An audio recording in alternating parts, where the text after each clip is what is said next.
لله نحمده ونستعينه ونستغفره ونعوذ بالله من شرور أنفسنا ومن سيئات أعمالنا من يهده الله فلا مضل له ومن يضلله فلا هادي له وأشهد أن لا إله إلا الله وحده لا شريك له وأشهد أن محمدا عبده ورسوله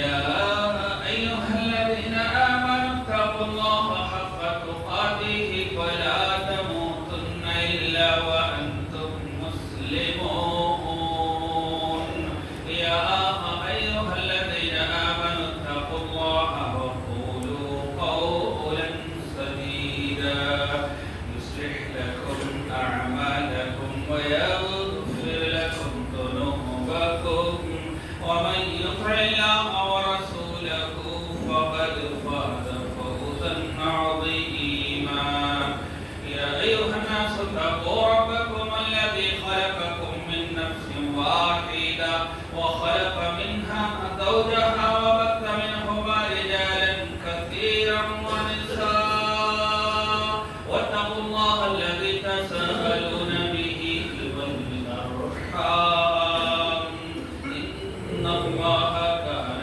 عليكم رقيبا أما بعد فإن خير الحديث كتاب الله وخير الهدي هدي محمد صلى الله عليه وسلم وشر الأمور محدثاتها وكل محدثة بدعة وكل بدعة ضلالة وكل ضلالة في النار أعوذ بالله من الشيطان الرجيم بسم الله الرحمن الرحيم سبحان الذي أسرى بعبده ليلا من المسجد الحرام إلى المسجد الأقصى الذي باركنا حوله لنريه من آياتنا إنه هو السميع البصير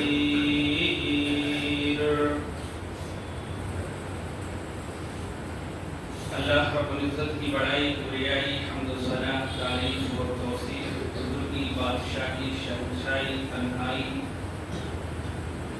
یکتائی ہر قسم کی وڈائی اسی اللہ رب العزت کے لیے لائق اور زیبا ہے جو تمام دنیا انسانیت کا اکیلے تنہا خالق ہے، مالک ہے، حاکم ہے، رازق ہے، قابض ہے۔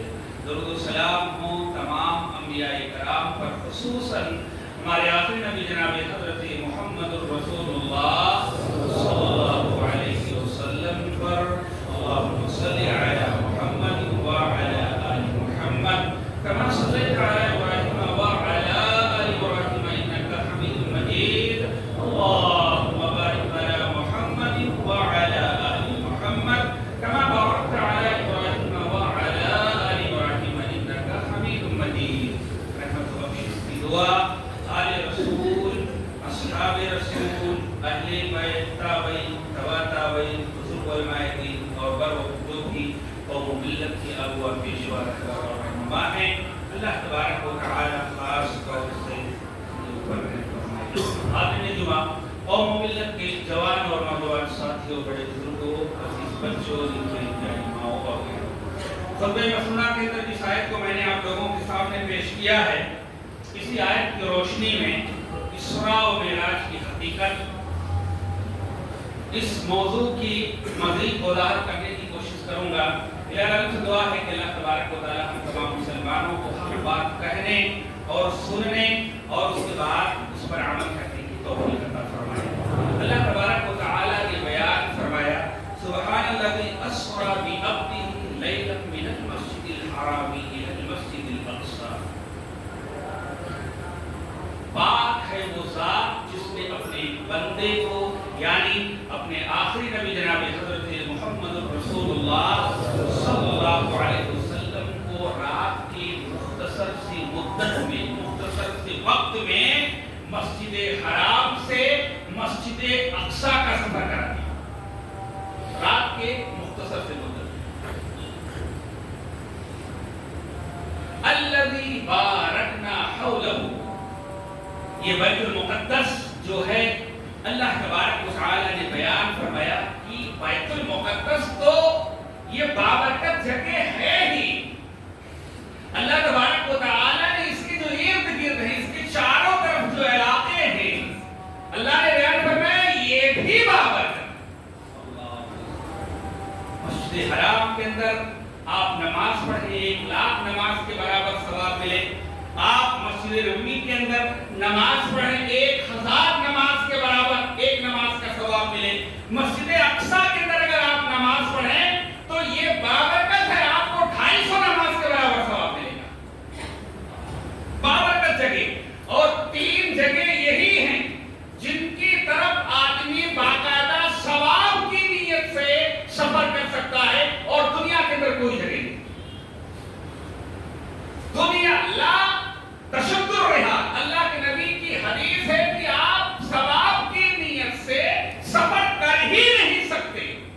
اللہ نے دنیا کے اندر کوئی ایسی سرزمین بنائی ہی نہیں ہے، کوئی ایسی جگہ بنایا ہی نہیں اللہ تبارک و تعالی نے کہ جس کے جانب آپ ثواب کی نیت سے سفر کر سکیں۔ آج نہ جانے کہاں کہاں کا لوگ سفر کرتے ہیں۔ ارے اللہ کے بندے، اللہ نے آپ کو طاقت دی ہے، روپے اور پیسے سے نوازا ہے، تو آپ سفر کہاں کا کریں؟ بیت حرام کا کریں، بیت المقدس کا کریں، اللہ مسجد نبوی کا کریں، جہاں پر آدمی ایک نماز پڑھتا ہے تو لاکھوں کے برابر ملتا ہے، ہزاروں کو ملتا ہے، اور 250 نماز کے برابر ملتا ہے۔ آج نہ جانے کہاں کہاں لوگوں نے جو ہے اپنی جگہ کو مقرر کر دیا ہے اور شہید آتی۔ اللہ ہدایت دے، اللہ رحم فرمائے ہمارے حالت کے اوپر۔ اللہ تبارک و تعالی نے بیان فرمایا بیت المقدس کو تو ہم نے بابرکت بنایا ہے، محترم بنایا ہی ہے، اس کے جو آجو باجو، اس کے جو علاقے ہیں، ہم نے اس کو بھی بابرکت بنا دیا ہے۔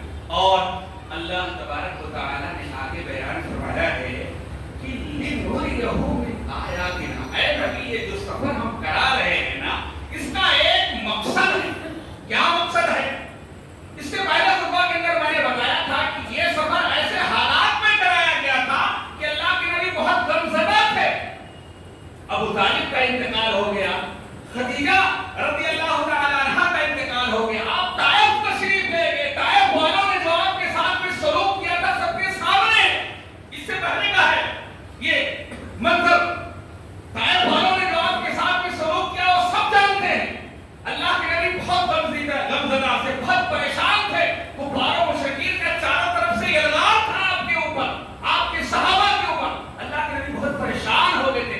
ایسے عالم میں اللہ تبارک و تعالیٰ نے کہا کہ اے نبی آئیے آپ کے مقام اور مرتبہ کو ہم بتاتے ہیں۔ اللہ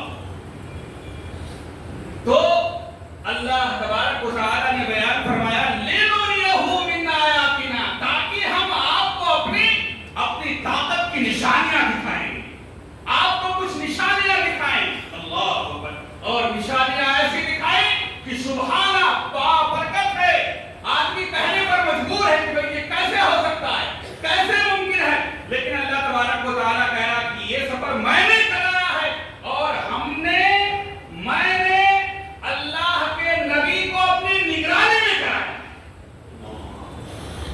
ایک ایک پل کا اللہ تبارک و تعالیٰ ایک ایک پل کا خیال رکھا۔ اللہ کہہ رہا ہے کہ میں نے اپنی نگرانی میں کرایا۔ اللہ، جس کے ساتھ میں جبریل امین ہو، ہاں جس کے ساتھ میں جبریل امین ہو، سفر کرانے کے لیے اللہ نظر رکھ رہا ہو، دیکھ رہا ہو سفر کیسا ہوگا اور کیسی کیسی قدرت کی نشانیاں دکھائی گئی۔ سب سے پہلی نشانی یہی ہے میرے بھائی اور دوستو کہ جو مہینوں کا سفر ہے، رات کے ایک حصے میں مختصر سی مدت میں اللہ کے نبی سفر طے کر لیتے، یہ سب سے پہلی نشانی ہے۔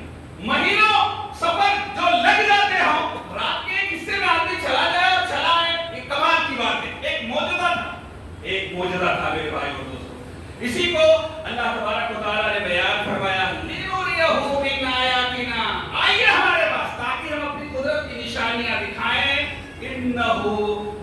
السمیع البصیر. اللہ کہہ رہا ہے اللہ دیکھنے والا بھی ہے اور سننے والا بھی ہے.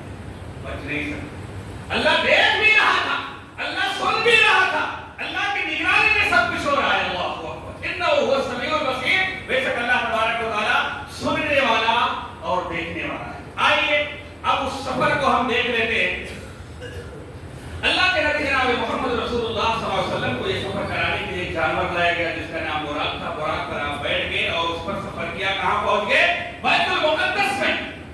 اب بیت المقدس میں پہنچنے کے بعد اللہ کے نبی نے اپنی سواری کے رسی کو اسی کنڈے سے باندھ دیا جہاں پر تمام انبیاء علیہ السلام اپنے جانوروں کو باندھا کرتے تھے. باندھ کے اللہ کے نبی بیت المقدس کے اندر تشریف لے گئے تو کیا منظر دیکھا کہ وہاں پر اللہ کے نبی سے پہلے جتنے انبیاء اس دنیا کے اندر آئے ہیں تمام کے تمام موجود ہیں. اللہ کے نبی نے اپنے باپ دادا, ہمارے باپ دادا آدم علیہ السلام کی اپنی نظروں سے دیکھا. یوسف, موسیٰ, عیسیٰ, ابراہیم, اسماعیل سب کو اللہ کے نبی نے دیکھا. اللہ اللہ کے نبی نے دیکھا.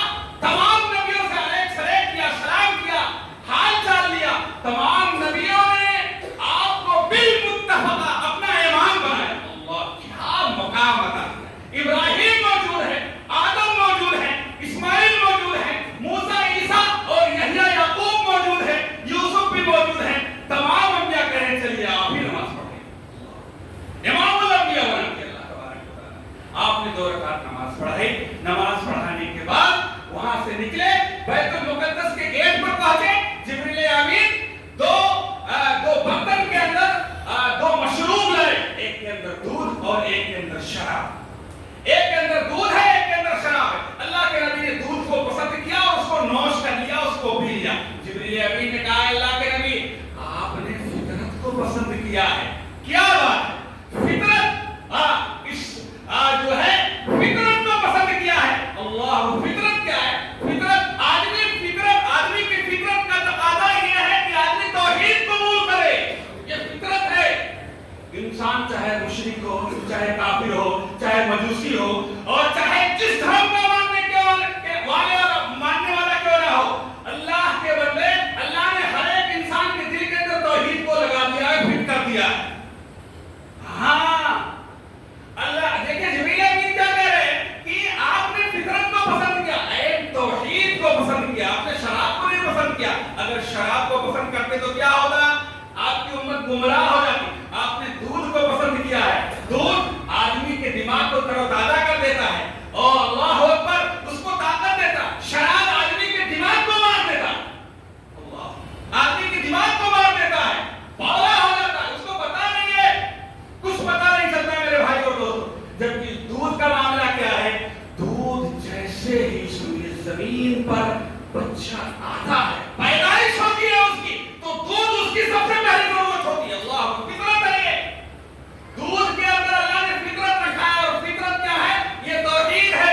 اللہ کے نبی جناب محمد رسول اللہ صلی اللہ علیہ وسلم نے ایک روایت کے اندر فطرت کو کتنے اچھے انداز میں سمجھایا ہے. کل مولود یولد علی الفطرہ. اللہ کے نبی نے بیان فرمایا ہر بچہ جو اس روئے زمین پر پیدا ہوتا ہے وہ توحید پر پیدا ہوتا ہے. اللہ اگر وہ کافر کے گھر میں کیوں نہ پیدا ہو بچہ, تو بھی توحید پر پیدا ہوتا ہے. اگر وہ بچہ مجوسی کے گھر میں پیدا کیوں نہ ہو, تو بھی توحید پر پیدا ہوتا ہے. اب باپ مجوسی ہے, باپ کافر ہے, باپ یہودی ہے, باپ بدعتی ہے, تو بچہ کیا کرتا ہے؟ باپ کے راستے پر چل پڑتا ہے. باپ اس کو مجوسی, کافر, یہودی اور مشرک بنا دیتا ہے. پر پیدا کس پر ہوتا ہے؟ توحید پر پیدا ہوتا ہے. اللہ تو توحید اصل ہے. اور یاد رکھیے انسان کی زندگی میں کئی بار کئی مراحل ایسے آتے ہیں کہ توحید اس کو کچوکے مارتا ہے کہ بھائی یہی صحیح ہے, یہی راستہ صحیح ہے. لیکن پھر انسان اپنے آجو باجو اور اپنے گرد اپنے شان شوکت اور اپنے ٹیپ ٹاپ اور اپنے گھر والوں اور قبیلوں کو دے کر کے حق قبول نہیں کرتا. یاد رکھیے گا وہ توحید اس کو جگاتا ہے, اس کو مانتا ہے, اس کو صحیح راستے دکھاتا ہے, لیکن بس اپنی انا کو بچانے کی خاطر وہ توحید قبول نہیں کرتا. یاد رکھیے گا وہ توحید اس کو نکالتا ہے وہاں سے, اس کو بچاتا بھی ہے. اللہ کے نبی جناب محمد رسول اللہ صلی اللہ علیہ وسلم نے اس دودھ کو پسند کیا اور اس کو نوش کر لیا. اس کے بعد میں اللہ کے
چلنے لگے. مختصر واقعہ میں سناتا ہوں کیونکہ پھر ٹائم نہیں بچے گا. وہاں سے جب جانے لگے تو اللہ کے نبی نے ایک نظر پلٹ کے دیکھا تو حضرت آدم علیہ السلام نے حضرت آدم علیہ السلام کو دیکھا کہ آپ کی حالت ایسے ہے کہ جب آپ نے اپنے داہنے جانب دیکھتے ہیں تو آپ کے چہروں پر مسکراہٹ ہو جاتی ہے, آپ ہنسنے لگتے ہیں, اور جب بائیں جانب دیکھتے ہیں تو آپ کے چہروں پر جو ہے وہ مسکراہٹ ختم ہو جاتی ہے, آپ بڑے غمگین اور پریشان ہو جاتے ہیں. اللہ کے نبی نے جبریل امین سے پوچھا کہ جبریل یہ کیا معاملہ ہے؟ تو جبریل امین نے بتایا کہ اللہ کے نبی حضرت آدم علیہ السلام کے داہنے جانب یہ ان لوگوں کی روحیں ہیں جو نیک ہیں, جو جنت میں جانے والی ہیں. دعا کیجیے میرے بھائی اور دوستو, داہنے جانے والے روحوں میں ہم لوگوں کو شمار کر دے. اللہ کے نبی جب یہ داہنے جانب دیکھتے ہیں تو خوش ہو جاتے ہیں, مزہ آ جاتا ہے کہ جنت میں جانے والے ہیں. جنت کا نام سن کر کے آپ کے دلوں پر مسکراہٹ آ جاتی ہے. حضرت آدم علیہ السلام جب بائیں جانب دیکھتے ہیں تو آپ رو پڑتے ہیں, وہ خوشیاں ختم ہو جاتی ہیں, آپ قبیلہ خاطر ہو جاتے ہیں. یہ نبی جو ہے اپنی امت کو جہنم سے بچانے کے لیے کتنی محنت کی ہو. میرے بھائی اور دوستو, آج ان کو اتنی فکر ہے, نبیوں کو اپنی امت کو جہنم سے بچانے کی اتنی فکر ہے. حضرت آدم علیہ السلام اپنے بائیں جانب دیکھتے ہیں تو قبیلہ خاطر ہو جاتے ہیں, دل غمگین ہو جاتا ہے. میرے بھائی اور دوستو, ہم اپنے بچوں کو جہنم سے بچانے کے لیے ہمیں کتنی فکر اندازہ کیجیے. نبی ہے جو اپنی امت کو بچانے کے لیے اللہ غمگین ہو جاتے ہیں. جہنمیوں ان روحوں کو دیکھتے ہیں جو جہنم میں جانے والے ہیں تو دل تڑپ اٹھتا ہے. ہم اپنے بچوں کو جہنم سے بچانے کے لیے کیا فکر کر رہے ہیں, کیا سوچ ہے؟ ہم انہیں دین دے رہے ہیں یا دین نہیں دے رہے؟ ان کا کیریئر بنانے کے لیے, ان کے لیے اچھا گھر بنانے کے لیے, ان کے لیے اچھی سہولت کرنے کے لیے نہ جانے کیا کیا کرتے ہیں. میرے بھائی اور دوستو, کیا ہم ان کو جہنم کی آگ سے بچانے کی فکر کر رہے ہیں؟ ذرا سوچیں, اور سوچنے والی بات ہے.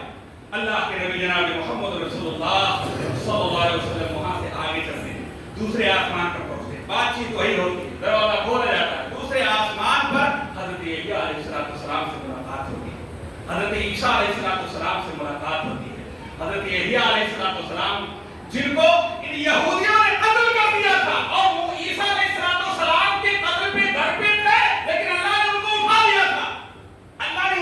لیا تھا.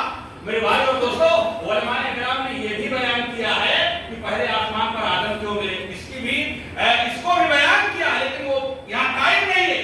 دوسرے آسمان پر حضرت یحییٰ اور حضرت عیسیٰ علیہ السلام سے ملاقات ہوتی ہے, سلام دعا ہوتا ہے, استقبال ہوتا ہے, اور پھر وہاں سے چلے جاتے ہیں. تیسرے آسمان پر حضرت یوسف علیہ السلام سے ملاقات ہوتی ہے. یوسف علیہ السلام سے ملاقات کے بعد حضرت یوسف علیہ السلام کی خوبصورتی کا کیا کہنا.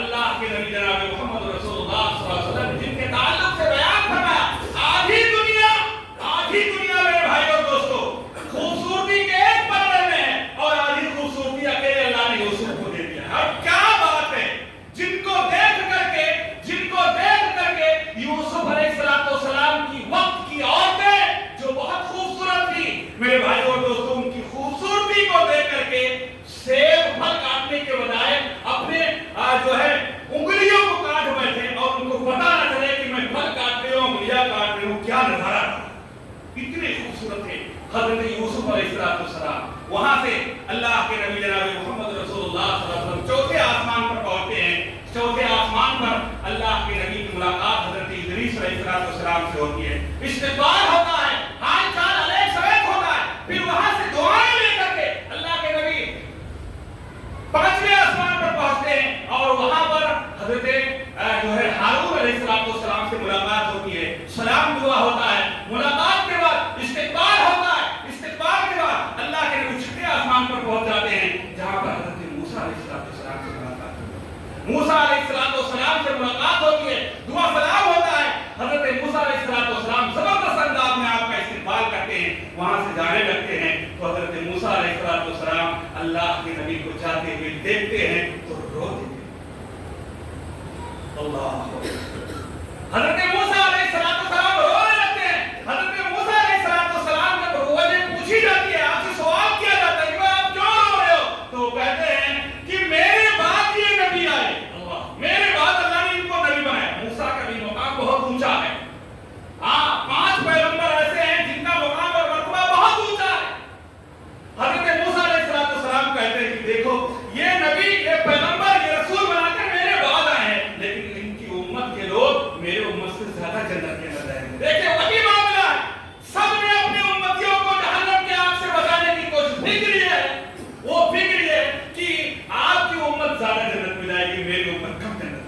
اور افسوس کرتے ہیں کہ کاش میرے امت کے لوگ بھی اچھا کام کرتے، میری بات مان لیتے تو میرے امت کے لوگ بھی جنت کے اندر زیادہ سے زیادہ رہتے۔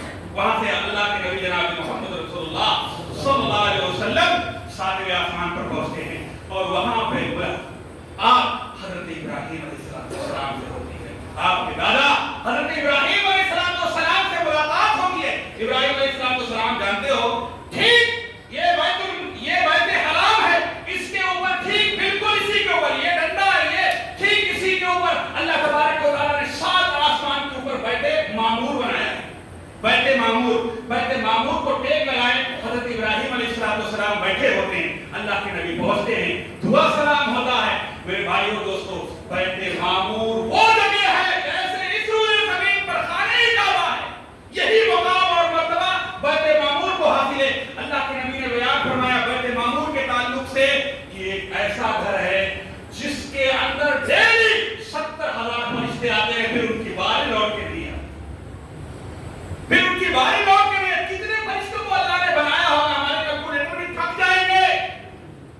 ایک دن میں 70,000 فرشتے اس کی زیارت کرتے ہیں، پھر ان کی باری نہیں آنے والی، اور ڈیلی 70,000 فرشتے کرتے ہیں۔ کتنے فرشتوں کو اللہ نے بنایا ہوگا۔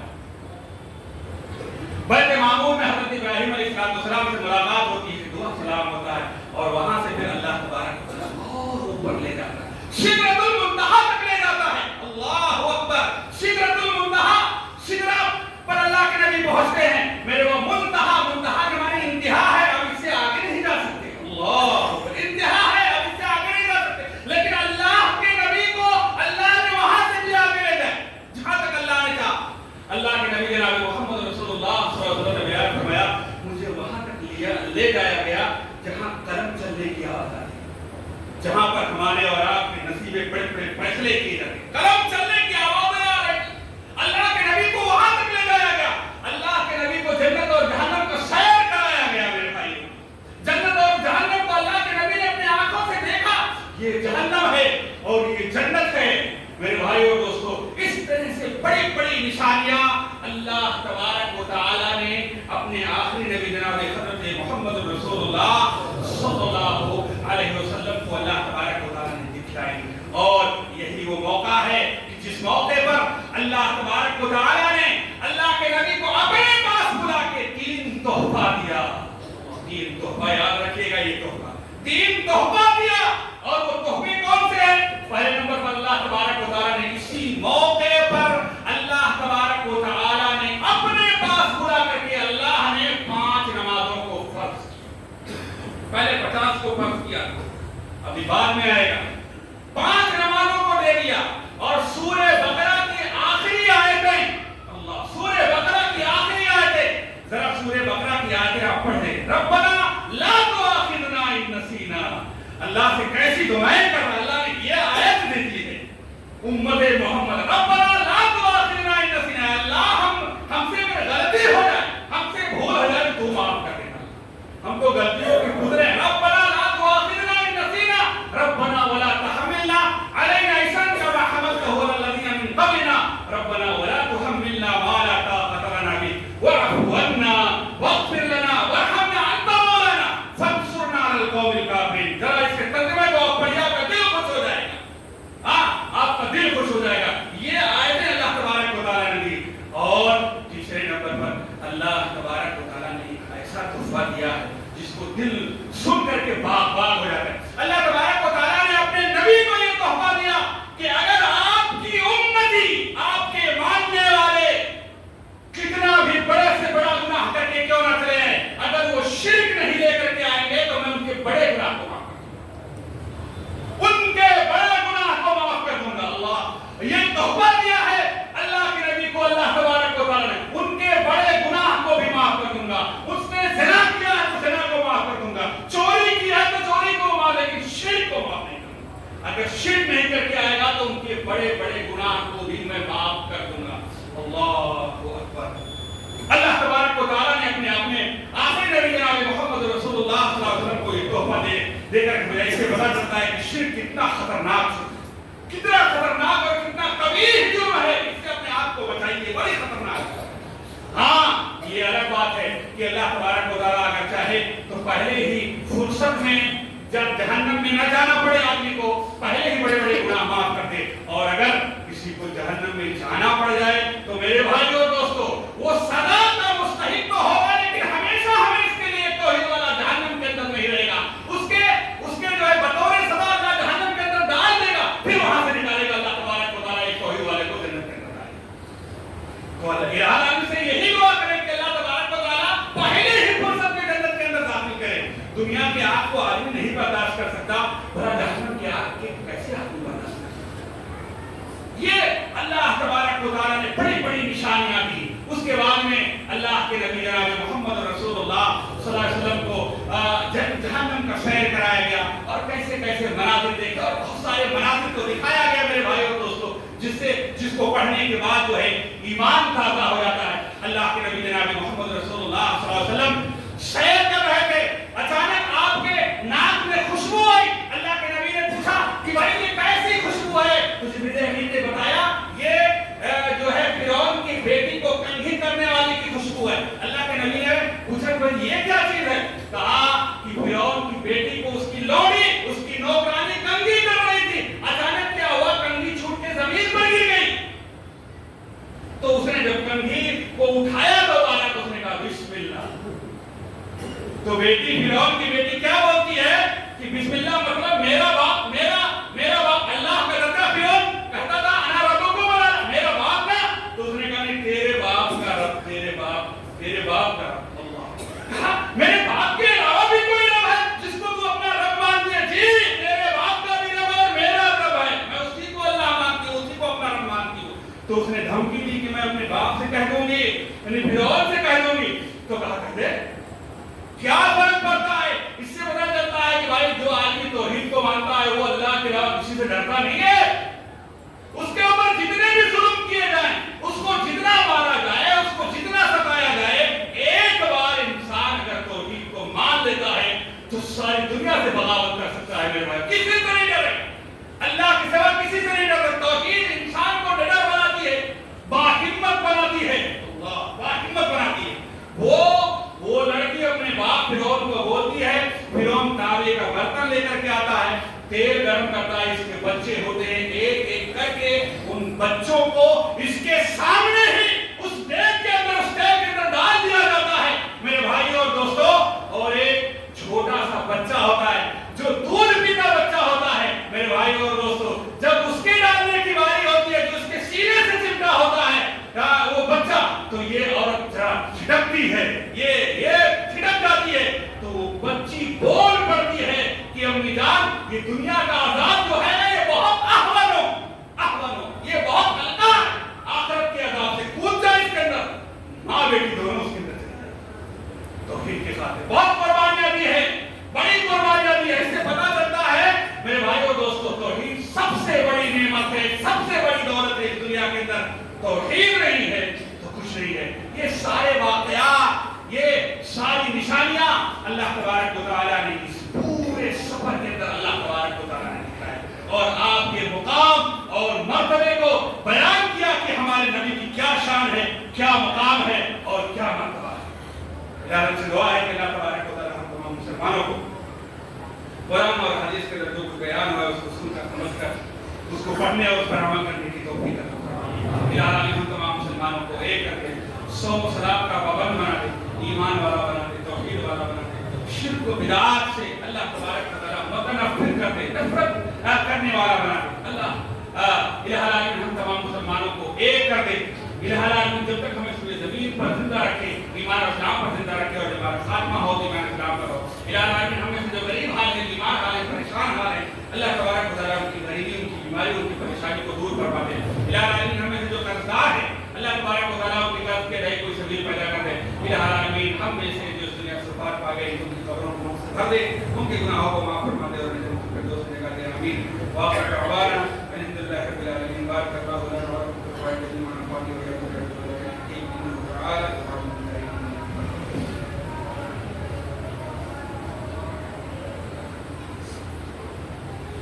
الحمد لله نحمده ونستعينه ونستغفره ونعوذ بالله من شرور انفسنا ومن سيئات اعمالنا من يهده الله فلا مضل له ومن يضلل فلا